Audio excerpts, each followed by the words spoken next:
creo que mucho ha cambiado en el mundo y estamos viendo un mundo que está cambiando a una velocidad que ni siquiera podemos comprender. Si vemos en los últimos tiempos, los cambios han sido exponenciales, en gran medida porque el mundo es más plano. La tecnología está haciendo que se acelere todo lo que estamos viviendo. Las empresas, esa dinámica no la habíamos tenido en el tiempo.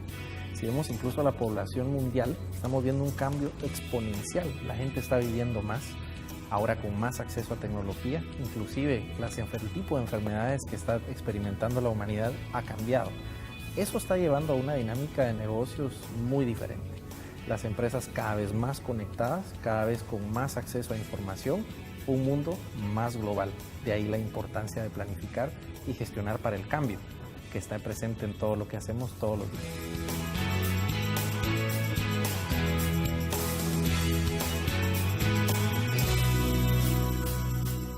Yo te diría que hay varias. Hay barreras internas y barreras externas. Externas son aquellas que me puede dar el mercado, el país en donde estoy, la regulación, el gobierno, el tipo de clientes, todo lo que tenga que ver con la competitividad del país. Pero también hay barreras internas. A veces es lo que tenemos que hacer para satisfacer a los socios de la organización. A veces son las políticas organizacionales. A veces es el tipo de personal que tenemos. A veces es la cultura interna de la empresa. Hay barreras internas y externas, pero lo importante no es qué barreras tenemos, sino cómo hacer para que esos cambios los podamos llevar a nuestra zona de control y poder gestionar, y hay diversas herramientas para poderlo hacer efectivamente.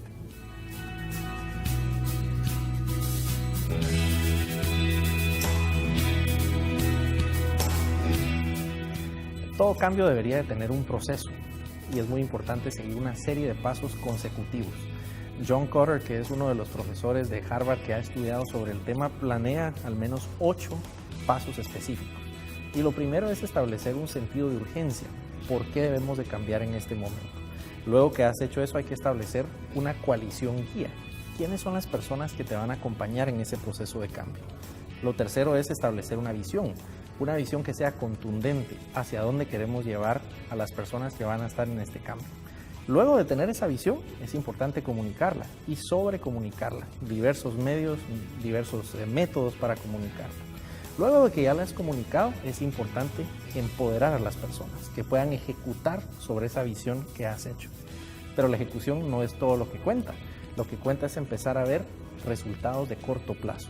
Las famosas victorias de corto plazo son cruciales que las planifiquemos y que las implementemos en ese modelo. Luego que ya tenemos esas victorias, lo importante es consolidar esos cambios, hacer las celebraciones y finalmente estar listos para hacerlo parte de nuestra cultura y prepararnos para el siguiente cambio.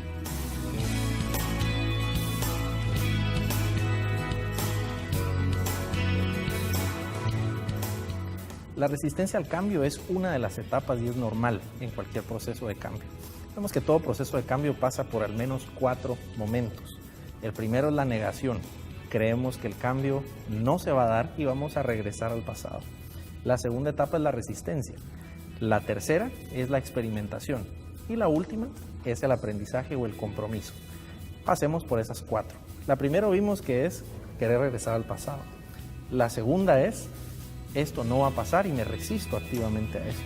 La tercera, voy a dar un voto de confianza, quizá una oportunidad a ver si esto funciona.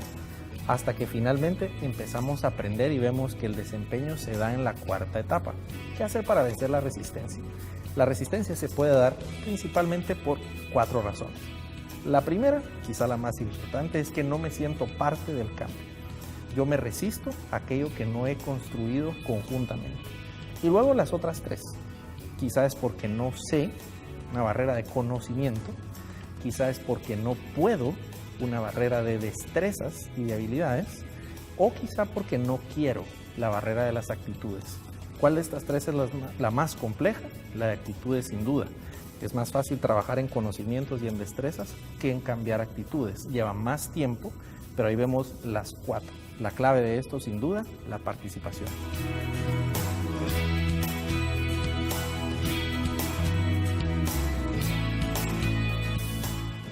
En principio es importante que estudiemos qué es liderazgo. Liderazgo en procesos de cambio es toda persona que tenga influencia sobre los grupos relevantes de la organización. No estoy hablando que el líder es el que ocupa cierta posición en la organización. Liderazgo es influencia. Entonces es importante cuando armemos esa coalición guía, identificar quiénes son los y las líderes en toda la organización. ¿Quiénes son esas personas que tienen una influencia y que pueden hacer algo para llevar el cambio hacia adelante? ¿Cuál es mi rol como líder? Involucrar a otros, comunicar, hacer que esta visión se vuelva un propósito común. Cuando vemos qué es lo que funciona, vemos que pocas personas se enfocan en el orden correcto. La mayoría de personas se van en el qué hay que hacer, luego en el cómo, pero nunca te dicen el por qué hay que hacerlo. Los líderes y las líderes efectivos lo que hacen es enfocarse primero en el por qué hay que cambiar, luego en el cómo se hace el cambio y finalmente qué es lo que va a ocurrir.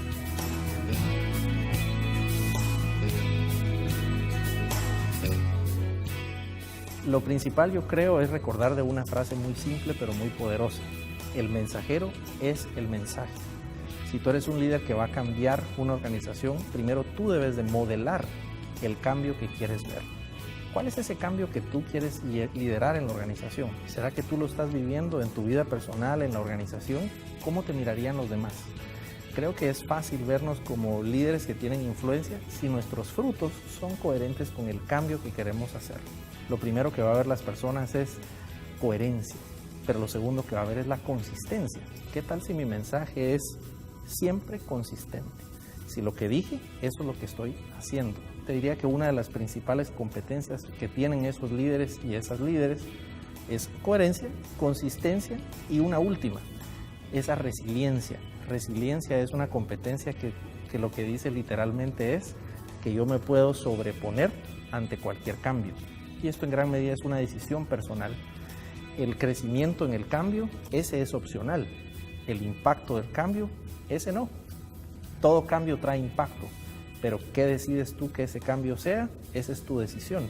Cualquier cambio, no importa lo duro que sea, tú decides que sea.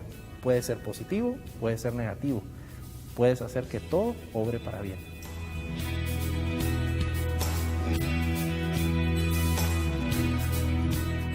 La cultura organizacional, si la viésemos como un triángulo, vemos que tiene en la cúspide de ese triángulo son todos los símbolos, todo lo tangible de una cultura. Cuando tú estudias la cultura de una empresa, miras esos símbolos y tú dices, ok, ¿cómo es la oficina del gerente?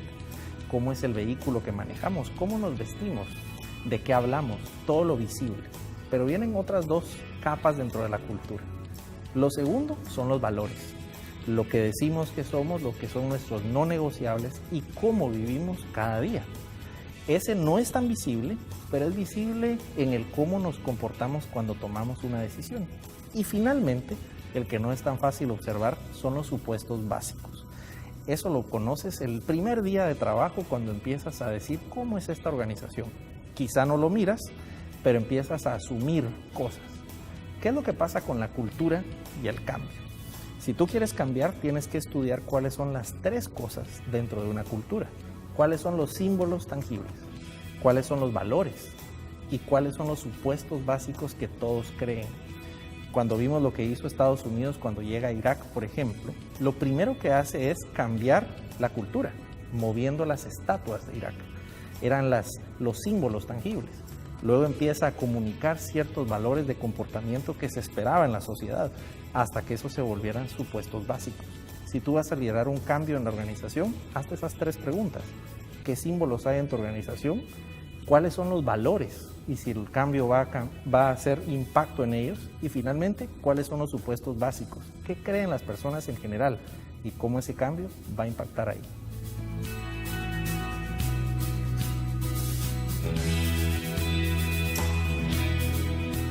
En principio, recordarles que el proceso de cambio primero es de personas antes que procesos. Muchos gerentes se preocupan mucho por el proceso del cambio antes de pensar en las personas.